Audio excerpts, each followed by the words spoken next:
자주국방은 당연한 것이죠. 한국의 당당한 선언에 침묵할 수밖에 없는 미국입니다.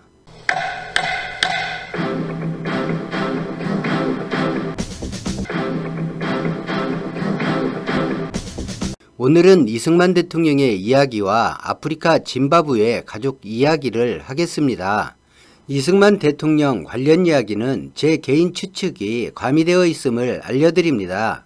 1953년 휴전 이야기가 나올 때 호기롭게 북진 통일을 주장하던 이승만은 막상 휴전이 현실화하자 휴전을 준비하고 있던 미군 사령관을 만납니다.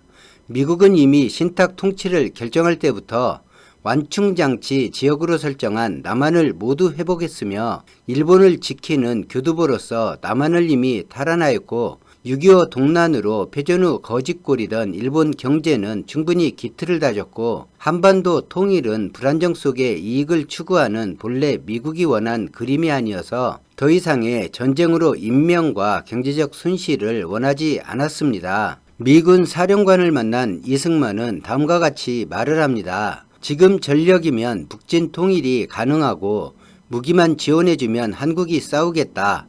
이렇게 휴전을 반대합니다 말했지만 미군 사령관이 이 제안을 받아들일 가능성이 없다는 걸 이승만도 알고 이승만의 말이 진정으로 무엇을 말하고 싶은 것인지를 알기에 미국은 한국 대통령 이승만이 원하는 대답을 하면서 반대로 제안을 함으로써 이승만에게 휴전을 찬성할 명분을 만들어줍니다. 미군 사령관에게 했던 이승만의 말을 미군 사령관은 전혀 다르게 이해한 듯 보이지만 이승만은 미국 제안을 받고 몹시 기뻐했고 안도했습니다. 유엔 사령관은 이승만의 휴전 반대를 이렇게 이해했습니다. 이대로 미국이 휴전하고 유엔군이 철수해버리면 우리는 우리를 지킬 능력도 의지도 없는데 안보에 대한 아무런 약속도 안 해주는 이런 휴전을 결코 찬성할 수 없습니다. 이렇게 말하고 싶어 한다고 알아들었는데 당시 미국은 휴전을 준비하며 미군이 주둔하며 약간의 경제 원조를 하는 것이 다시 일어날 전쟁에 들어갈 비용보다 월등히 효율적이라 정책적 판단을 내렸으며 한국 정부에 먼저 제안하려 준비한 상태였지만 문제는 한국 정부가 휴전에 너무 완강히 반대한다는 것이었습니다. 그런데 내일이라도 북진할 것처럼 떠들던 이승만의 나약한 속을 간파하고 한국 정부를 설득이 아닌 휴전을 위해 마지못해 받아준다는 듯 되물었습니다. 미군이 주둔해 한국을 지켜주면 한국 정부는 미국에 무엇을 줄 수 있습니까? 이 물음에 이승만은 답답해졌습니다. 뭔가 줄 것이 남은 대한민국이 아니었으니까요. 주둔하는 미군밥 3끼 중 한 끼도 대한민국은 제공할 여력이 없었습니다. 회심의 미소를 지으며 미군 사령관이 말합니다. 평시 전시 군 작전권을 미국에 넘기십시오. 한국군은 미군의 지휘를 받아야 합니다. 미군은 취해 법권입니다. 한국 법으로 처벌할 수 없습니다. 미군이 군사 작전상 필요한 장소와 요구하는 인력을 제공해야 합니다. 미군이 하는 일에 한국 정부는 간섭해선 안 됩니다. 그럼 미국은 한국에 미군을 주둔시켜 한국 안보를 책임질 것이고 경제 원조를 해줄 것입니다.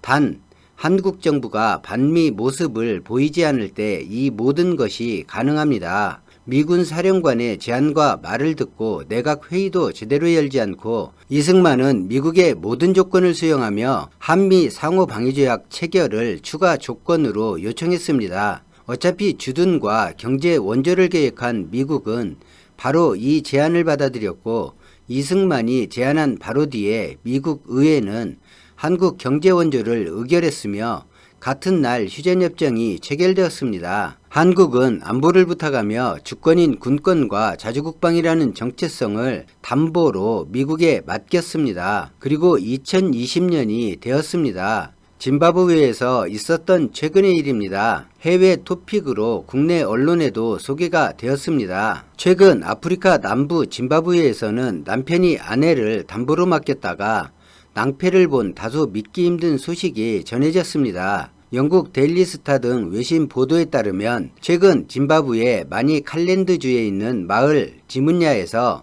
주민 앤서니 카반다는 동서지간인 형님 데니얼 마시코티에게 돈을 빌렸었는데 생활고에 빠져 식비와 자녀 학비 등이 돈을 빌린 이유였습니다. 그런데 카반다는 돈을 빌리면서 동서 형님 마시코티에게 두 아내인 타파지와 마투라를 담보로 맡기겠다고 했는데 동서 형님인 마시코티는 마투라의 언니와 결혼했었지만 몇 년 전 사고로 사별하고 혼자 살고 있었다고 전해졌습니다. 이 때문에 카반다 아내 마투라는 낮에는 아이들을 돌보고 잠자리에 드는 밤 10시부터 형부 집에 갔다가 그 다음 날 새벽 4시쯤 집으로 돌아오는 생활을 하게 되었습니다. 그런데 이 일이 카반다에 끝내 화근이 되고 말았습니다. 카반다는 형님에게 빌린 돈을 모두 갚았지만 아내가 자신에게 돌아오길 거부하고 있기 때문입니다. 아무래도 카반다의 아내는 남편보다 형부와 함께 있는 시간이 더 좋고 안정된 삶이라고 생각하는 듯 하다는 것입니다. 아내는 현지 매체와의 인터뷰에서 형부의 어깨에 머리를 기대고 앉아 마치 소녀처럼 사랑에 빠졌다라면서 앞으로 평생 그와 함께 살고 싶다라고 털어놓으면서 남편은 침대에서 1분도 버티지 못하는 사람이라며 폭로하기도 했습니다. 동서 형님에게 아내를 담보로 돈을 빌리고 그 돈을 다 갚은 카반다는 이 소식을 듣고 분통을 터뜨렸지만 카반다는 그 후로도 동서 형님에게 소 한 마리를 또 빌렸고 이 소를 언제 갚을지 목표도 세우지 못하고 대신 마을 대표를 찾아가 아내를 되찾아 달라고 호소하고 있습니다.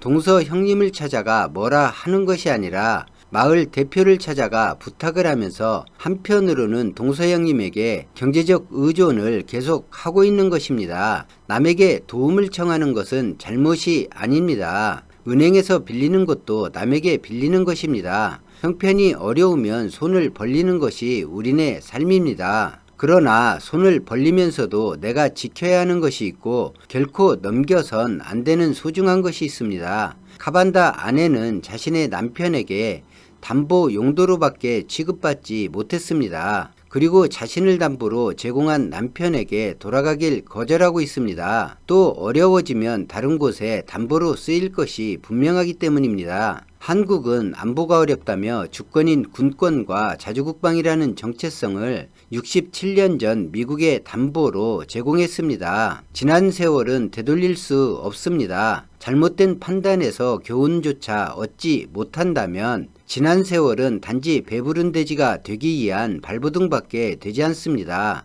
2020년 대한민국은 주권인 군권과 자주국방 정체성을 담보로 제공할 필요가 없는 강국이 되었습니다. 강국이 아니어도 결코 외세에 넘겨서는 안 되는 소중한 주권과 정체성입니다. 육체는 성인인데 정신은 유아기여서 스스로 지킬 생각조차 두려워 못하기엔 대한민국은 너무 강하고 잘 사는 나라입니다. 짐바브웨 카바나 아내 담보 이야기 기사가 우리에게 많은 생각을 하게 합니다. 오늘 영상은 여기까지입니다. 고맙습니다.